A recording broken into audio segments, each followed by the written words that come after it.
वाराणसी में गुरुवार को मिली रिपोर्ट के अनुसार 175 कोरोना मरीज मिले हैं। बीते 24 घंटे में कोरोना से किसी मरीज की मौत नहीं हुई है। गुरुवार को होम आइसोलेशन से 151 मरीज स्वस्थ हुए हैं। कोविड हॉस्पिटल से 5 मरीज को छुट्टी मिली है। वाराणसी में तीसरी लहर में अब तक 11,933 पॉजिटिव मरीज मिल चुके हैं। इनमें से 10,340 लोग स्वस्थ हो चुके हैं, जबकि एक्टिव केसों की संख्या 1585 है। वाराणसी में वसंत पंचमी के अवसर पर काशीपुराधिपति के तिलकोत्सव की परंपरा निभाई जाएगी। इस बात की जानकारी महंत डॉक्टर कुलपति तिवारी ने दी। बता दें कि तिलकोत्सव का आयोजन टेढ़ी नीम स्थित महंत आवास पर होगा।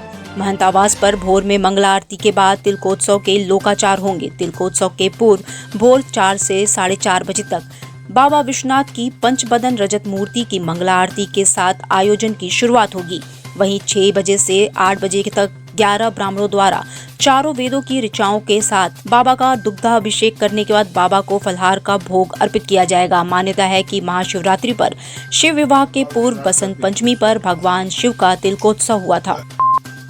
वाराणसी में बीती रात 11 बजे के बाद एसीपी दशाश्वमेध अवधेश पांडे पुलिस कर्मियों के साथ गुदौलिया चौराहे पर चेकिंग कर रहे थे कि तभी इसी दौरान एक काली फॉर्च्यूनर गाड़ी आती दिखाई दी तो उसे रुकने का इशारा किया गया।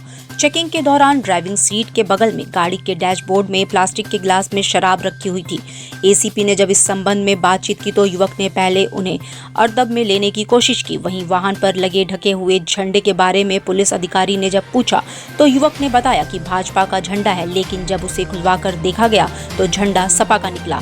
फिलहाल एसीपी के आदेश पर थाना प्रभारी निरीक्षक दशाश्वमेध ने वाहन का चालान कर दिया है।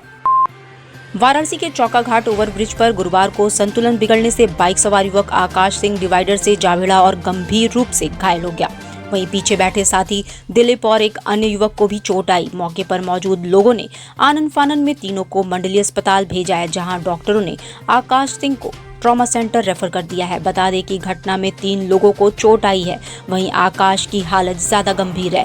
प्रत्यक्षदर्शियों के अनुसार पुल पर अंधा मोड़ भी है। दोनों बाइक तेज रफ्तार में थी।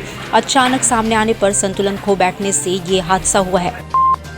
वाराणसी का एमपीएमएस कैंसर केंद्र रेडियो न्यूक्लाइड थेरेपी देने वाला पूर्वांचल का पहला कैंसर अस्पताल बन गया है। बता दें कि विश्व कैंसर दिवस पूरी दुनिया में 4 फरवरी को मनाया जाता है। वहीं वाराणसी में इस दिवस की पूर्व संध्या पर गुरुवार को महामना पंडित मदन मोहन मालवीय कैंसर केंद्र एवं होमी भाभा कैंसर अस्पताल में रेडियो न्यूक्लाइड थेरेपी की शुरुआत की गई। ये therapy thyroid cancer, neuro endocrine tumour, neuroblastoma सहित इस तरह के कई दूसरे कैंसर जिनमें सर्जरी की संभावना नहीं होती है, उसके लिए महत्वपूर्ण है। वाराणसी में स्थानीय प्राधिकरण चुनाव के लिए वाराणसी सीट पर 4 फरवरी से नामांकन शुरू होगा। नामांकन अपर जिलाधिकारी प्रशासन के न्यायालय कक्ष में 11 फरवरी तक रोजाना सुबह 11 बजे से 3 बजे तक होगा। इसके लिए सभी तैयारियां पूरी कर ली गई हैं। नामांकन स्थल पर बाज बल्लियां लगाकर बैरिकेडिंग कर दी गई है। गुरुवार को नामांकन स्थल का डीसीपी वरुणा जोन आदित्य लांगे ने इंस्पेक्टर कैंट अजय कुमार सिंह के साथ नामांकन स्थल का जायजा लिया। बता दें कि जिला निर्वाचन अधिकारी कौशल्या शर्मा की ओर से वाराणसी स्थानीय प्राधिकरण निर्वाचन क्षेत्र से विधान परिषद सदस्य के चुनाव के लिए 4 फरवरी को अधिसूचना जारी होगी। इसी के साथ नामांकन शुरू हो जाएगा। वाराणसी में कोरोना प्रोटोकॉल के मद्देनजर जिलाधिकारी कौशल्या शर्मा ने गंगा में शाम 4 बजे के बाद नौका संचालन के साथ ही साथ घाटों पर घूमना प्रतिबंधित कर दिया है। इसके अलावा बीते दिनों गंगा में दूसरी तरफ रेती उस पार हुई मारपीट की घटना के बाद किसी भी नाव को गंगा उस पार रेती में जाने पर 24 जनवरी से प्रतिबंध लगा दिया है, जिससे नाविकों की आजीविका पर असर पड़ा है। ऐसे में समस्त नाविक समाज गुरुवार को जिलाधिकारी के नाम एक ज्ञापन लेकर जिला मुख्यालय पहुंचे और गंगा उस पार रेती में सुरक्षा का इंतजाम कर दोबारा से नौका संचालन की मांग की है। बता दें कि डीएम की गैर हाजिरी में नाविकों ने अपना ज्ञापन एडीएम सिटी गुलाबचंद को सौंप दिया है। वहीं एडीएम ने इस संबंध में जिलाधिकारी महोदय से विचार विमर्श कर उचित कार्रवाई का आश्वासन भी दिया है।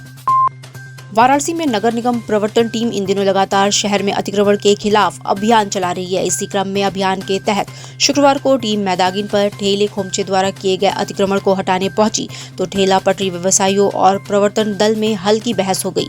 ठेला पटरी व्यवसायियों का आरोप है कि गलत शिकायत पर बार बार नगर निगम वाले ठेले वालों को परेशान करने आ जाते हैं, जबकि यहां पर कोई अतिक्रमण नहीं हुआ है। वहीं नाराजगी जाहिर करते हुए कहा कि ऑटो स्टैंड के ठेकेदार द्वारा गलत शिकायत की जाती है और ठेला खड़ा करने के लिए वसूली की जाती है, जिसे न देने पर हमारे खिलाफ झूठी शिकायत भी की जाती है।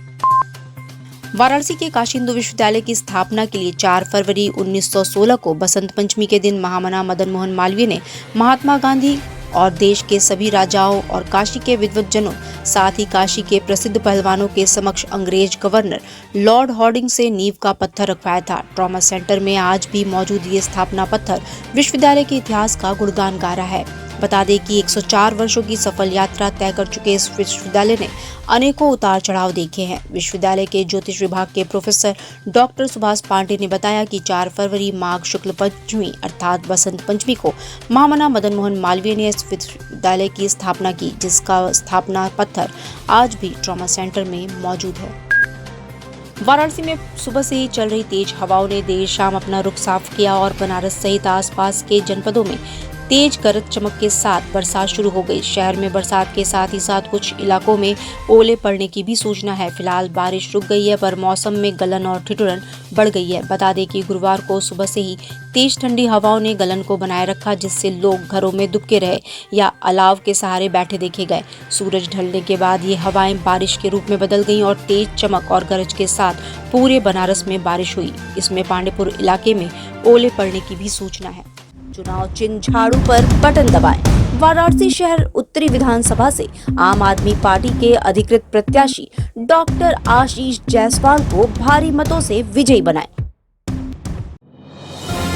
डिजिटल इंडिया का digital new platform live VNS पिछले 7 वर्षों से बनारस की सेवा में। पाइए बनारस के कोने कोने की खबर निष्पक्षता के साथ। लाइव VNS से बनारस की ताज़ा तरीन खबरों के लिए प्ले स्टोर से डाउनलोड कीजिए लाइव VNS ऐप या फॉलो कीजिए लाइव VNS को सोशल मीडिया पर।